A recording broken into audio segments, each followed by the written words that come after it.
Digər bir qəza isə sürücünün diqqətsizliyi və ötmə əməliyyatını yerinə yetirməməsi səbəbindən olub. Sonda qəza zəncirvari hal alıb. 2 minik və yük maşını qəza iştirakçısına çevrilib.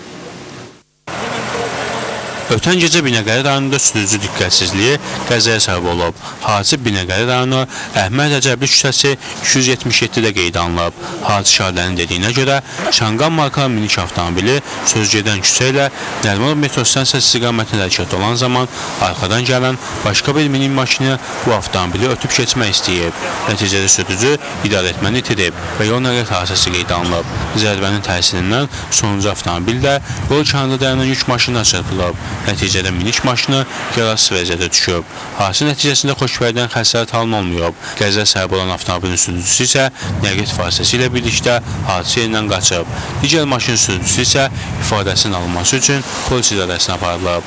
Faktla bağlı araşdırma başlanılıb. Polislər həmçinin qəzaya səbəb olan sürücünün də axtarışları istiqamətində işlərini davam etdirirlər.